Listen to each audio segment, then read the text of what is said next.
वही भगवान है तुम्हारे जिनकी तुमने सिंहासन में बैठकर पूजा की थी, उन्हीं को उठा के तुम ऐसे नहीं।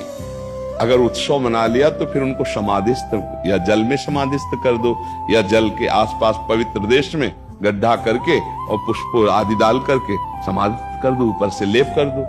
अपने इष्ट का सम्मान करना तो सीखे। ऐसे थोड़ी कि जितनी मन आई उतनी छवियां टांग ली, और जब मन आया छवि। एक हम जा रहे थे तो एक जगह मार्ग में इतने सुंदर प्रभु की छवि पड़ी थी, शीशा टूटा हुआ ऐसे उठाया, छाती से लगाया, फिर जाकर के उनको। तो अब ये भाव तो कैसे, अब उन तो नई छवि विराजमान कर ली, पुराने फेंक दिए, तो भगवान कभी प्रसन्न होंगे तुमको? क्या समझते, तुम्हारी पूजा से वो तुमने आदर ही नहीं किया।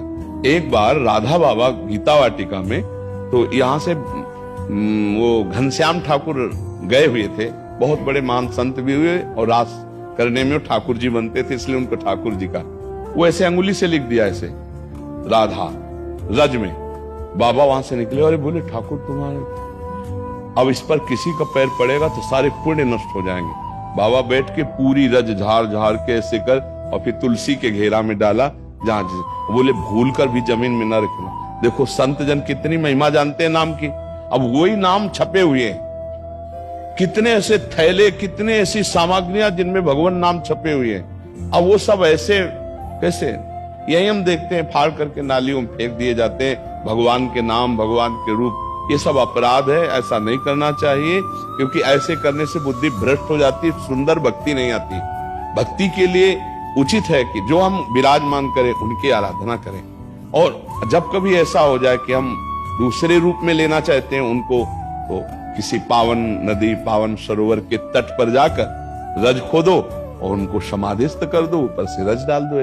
ऐसे खुला अपमान के लिए चौराहे पे मत रखो, किसी वृक्ष के नीचे मत रखो, ऐसा करना चाहिए। उनकी मानसिकता भी हम बता देते हैं, हमारे पास आते रहते हैं। उनकी मानसिकता रहती है कि अगर किसी पेपर पे हमने लिख दिया राधा, तो अभी सारा काम मंगल में होगा। अगर किसी कार्ड में छाप दिया राधा कृष्ण की छवि, तो सारा मंगल सारा अच्छा। तो मंगल किसे कहते जानते हो?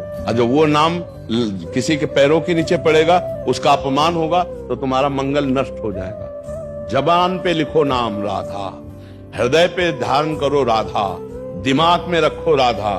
ये गाड़ी में लिखने के लिए नहीं है, ये कार्डों में लिखने के लिए नहीं है, ऐसा नहीं है। मंगल भवन भगवान का नाम जबान पे रखना है।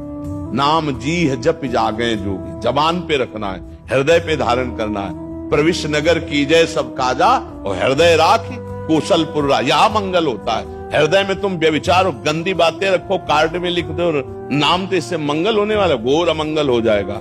हृदय पे नाम रखो, हृदय से नाम का आदर करो। ये सब अज्ञानी जन जानते नहीं है, इससे मंगल होने वाला नहीं है। और मनमानी करके देख लो किसका मंगल हो रहा है। मनमानी करके देखो, जो गुरुमुख है, जो संत आज्ञा पे, उसी का मंगल है। जो मनमानी आचरण करेगा कभी मंगल नहीं हो सकता। जिस नाम को हम सिंहासन में विराजमान करके भोग लगाते हैं, आरती करते, चरणामृत पीते, वही नाम अगर गाड़ी में लिख दिया, वही नाम आपने कार्डों में लिख दिया, क्या दशा होती है? आप विचार करके देखो। तो ये सब अज्ञानी जन है, मनमानी आचरण। हमारे धर्म में यही बड़ी बात है कि बहुत कट्टरता दिखाते हैं, बहुत भावना करते हो, अपने इष्ट का खुद अपमान कर रहे हैं, खुद अपने इष्ट का अपमान कर रहे हैं। श्री कृष्ण हमारे गुरु हैं, आचार्य हैं, हमारे प्रभु हैं, कहां ऐसा सम्मान हो रहा? तो हम लोग खुद अपने धर्म की हानि कर रहे हैं, और धर्म की आड़ से अपनी वासनाओं की पूर्ति कर रहे हैं। इसीलिए हमारे अंदर धर्म का प्रभाव प्रकाशित नहीं हो रहा। वो सोच रहे मंगल हो रहे, ऐसे मंगल नहीं होता है। मंगल होता है तस्मात् शास्त्रम प्रमाणम ते, कार्याकार्यो व्यवस्थितो, कार्य और अकार्य की व्यवस्था शास्त्र प्रमाणित होनी चाहिए। ऐसा मनमानी आचरण हो रहे हैं, किनको समझाए? अर्थ की प्रधानता रखने वालों की बुद्धि भ्रष्ट हो जाती है।